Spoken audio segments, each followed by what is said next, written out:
নমস্কার বন্ধুরা, কাজল ভিলেজ কিচেনে সকলকে স্বাগত জানাই। রোজকার মতো আজও রান্নাঘরে চলে এলাম। আজকে দুপুরের বেঁচে যাওয়া ভাত দিয়ে মজাদার একটি রাতে ডিনারের জন্য খাবার করে আপনাদের সঙ্গে শেয়ার করব। তার জন্য প্রথম থেকে লাস্ট পর্যন্ত ভিডিওটি দেখতে থাকুন।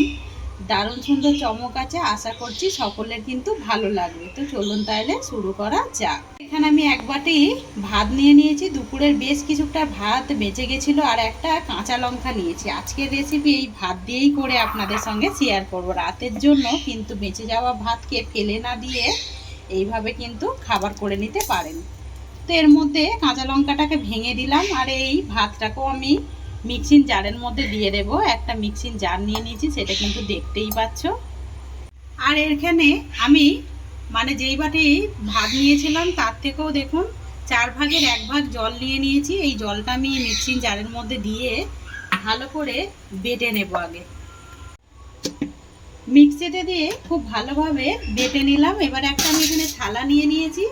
থালার মধ্যে এই ভাতটাকে যে বেটে নিলাম এইটাকে ঢেলে নেব। আপনারা চাইলে এটা শিল নোড়াতেও কিন্তু বেটে নিতে পারেন। তো দেখুন এইখানে আমি ভাতটাকে একটা থালার মধ্যে ঢেলে নিলাম, যেটাকে বেটে রেখেছিলাম কাঁচা লঙ্কা দিয়ে।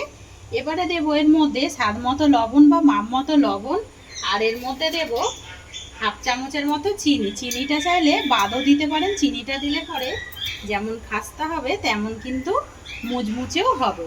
এবারে এখানে আরও একটা যেটা উপকরণ দেব, এটা মাখার জন্য আমি এখানে 1 বাটি ময়দা নিয়েছি। এই ময়দাটাকে দিয়ে অল্প অল্প করে সুন্দর করে মাখতে থাকবো। তো তার আগে আমি এখানে 1 চামচের মতো দেব সাদা তেল। তো সাদা তেলটাও দিয়ে দিলাম। সাদা তেল দিয়ে এবারে খুব সুন্দর করে এটাকে ভাতটাকে আমি মেখে নেব। এতে করে যেই খাবারটা করছি টেস্টটাও যেমন হবে তেমন কিন্তু সুন্দরও হবে। চাইলে কিন্তু এখানে আমি যে এখানে ময়দা ব্যবহার করেছি, তোমরা চাইলে এখানে চালের আটা বা এখানে আটাও ব্যবহার করতে পারো। তো আবারও আমি দিয়ে দেব, দিয়ে এটা সুন্দর করে মেখে নেব। আর এটাকে খুব সুন্দর করে ময়দাটা দিয়ে মাখিয়ে নিলাম। খুব ভালোভাবে মাখিয়ে নিয়েছি। আর আমাকে অনেকে খালি কমেন্ট করছে পাখিটাকে দেখানোর জন্য। পাখিটাকে যখন ভিডিও করি অনেকটাই দূরে রাখি, তাতেও এরকম সারা দিন বকতে থাকে। এখনও কিন্তু বক বক করছে, সেটা কিন্তু শুনতেই পাচ্ছেন। আর এর মধ্যে আমি কিন্তু আরেকটু ময়দা দিয়েছিলাম, এখানে 4 চামচের মতো আরও একটু ময়দা দিয়েছি। দেওয়ার পরে এটা এইভাবে মেখে নিতে হবে। আর মাখাটা ঠিক এরকমই একটু নরম নরম করে সুন্দর করে মেখে নিতে হবে। তো মাখাটা হয়ে গেছে, আমি এটা রাখবো না। চাইলে কিন্তু তোমরা এটাকে 10 মিনিটের জন্য রেস্টে রেখে দিতে পারো। আর আমি এটা খুব সুন্দর নরম করে একদম মসৃণ করে মেখে নিয়েছি। এবার আমি এখান থেকে লেচি কেটে নেব। ঠিক যেরকম আমরা আটা ময়দা লেচি করে থাকি বা রুটি পরোটা, সেইভাবেই লেচিটা কেটে নিতে হবে। 1 বাটি ভাত দিয়ে কিন্তু বেশ কয়েকটা অনেকগুলোই কিন্তু রুটি বা পরোটা হয়ে যাবে। তো আজকের রেসিপি দেখে তো এখন মনেই ভাবছেন যে কী একটা করছি, বুঝেই গেছেন। তো আজকের রেসিপি আপনাদের কীরকম লাগলো? আর এই গরমে দেখবেন অনেক সময় ভাত বেঁচে যায় আমাদের, অনেক সময় অনেকে রাতে ভাতও খেতে চায় না। এইভাবে বেঁচে যাওয়া ভাত দিয়ে যদি আমরা রুটি পরোটা করে নিই, তাতে করে কিন্তু কেউ বুঝতেও পারবে না, আর কিন্তু সবাই একেবারে খেয়ে নেবে। বেশ কয়েকটা লেচি করে নিয়েছি। এবারে লেচিগুলোকে একটু গোল করে নেব। সমস্তগুলোই গোল করেই ফিরে এলাম। গোল তো সবাই করতে পারে, তাই জন্য আর দেখানোর দরকার নেই। এবারে এখানে একটু ময়দা ছিটিয়ে দেবো। একটা চাকি বেলনা নিয়ে নিয়েছি। এবারে এখানে একটা লেচি নিয়ে সুন্দর করে আমি পরোটার আকারে বেলে নেব। তো এইটা যে যেরকম পছন্দ করেন সেইভাবেই কিন্তু বেলে নিতে পারেন। আর এতে যেহেতু কাঁচা লঙ্কা দিয়ে আছে, এতে করে টেস্টটাও কিন্তু খুব সুন্দর আসবে। আর কাঁচা লঙ্কাগুলো দেখুন দেখা যাচ্ছে কত সুন্দরভাবে। আগে আমি একটু গোল করে বেলে নিলাম। এবার আমি এইভাবে যেরকম ঠিক আমরা পরোটা বেলে থাকি এইভাবেই বেলে নিচ্ছি। তারও একদিন অন্য রকমের কিছু পরোটা বেলে আপনাদের সঙ্গে শেয়ার করব। পরোটাটা খুব ভালোভাবে বেলে নিয়েছি আর একটু পাতলা করেই বেলেছি। দেখুন এরকমভাবেই বেলে নিতে হবে। আরও একটা লেচি নিয়ে নিলাম আমি, নিয়ে আমি আরও একটা বেলে নেব। তো ঠিক একইভাবে এইটাকেও আমি বেলে ফিরে আসছি। তো এইটাকেও আমি পরোটার আকারে বেলে নিলাম। কতটা সুন্দর করে বেলে নিয়েছি। তো এইখানে আমি দিয়ে দেব। কড়া আগে থেকেই কিন্তু গরম হতে বসিয়ে দিয়েছি, সেটা কিন্তু দেখতেই পাচ্ছেন।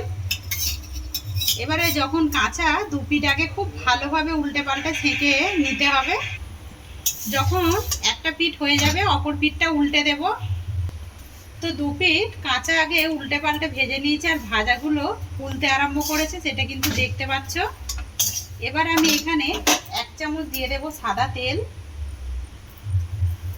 তেলটা দেবার মাত্রে পরোটাটা কিন্তু ফুলতে শুরু করেছে।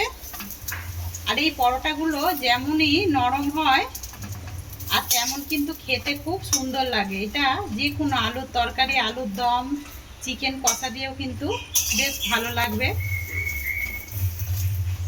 তো একটা পরোটা একদম বেশ ভালোভাবে ভেজে নিলাম। আর কতটা সুন্দর দেখতে হয়েছে দেখুন, একদম সাদা কিন্তু ধপধপে হয়েছে। আমি একটু লাল লাল করেই ভেজে নিলাম।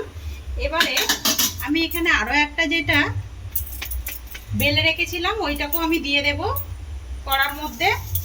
আপনারা চাইলে কিন্তু তাওয়াতেও ভেজে নিতে পারেন, আমি কড়াতেই ভাজছি। এইটাও দেখুন 1 পিঠ হয়ে গেছে, অপর পিঠটা উল্টে দেব। আর একইভাবে পরোটাগুলো সমস্ত পরোটাগুলোই ভেজে নেব। পরোটাগুলোই ভেজে ফিরে এলাম। আর একদম ভাত দিয়ে হয়েছে বলে কেউ কি দেখে বলবে? দেখুন কতটা সুন্দর হয়েছে আর কতটা নরম হয়েছে, সেটা কিন্তু দেখতেই পাচ্ছেন। আর প্রচুর গরম এখন। আমি আগেও বলেছি এটা কিন্তু আলু চচ্চড়ির সঙ্গে খেতে দারুণ লাগবে।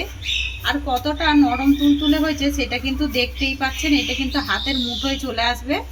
আর এই দেখুন কতটা নরম হয়েছে। আর এটা ভাত দিয়ে হয়েছে বলে কেউ কিন্তু বুঝতেও পারবে না। আজকের রেসিপি আপনাদের কিরকম লাগলো কমেন্ট করে জানাবেন। যদি ভালো লেগে থাকে একটা লাইক করে দেবেন, বন্ধুদের সঙ্গে শেয়ার করবেন।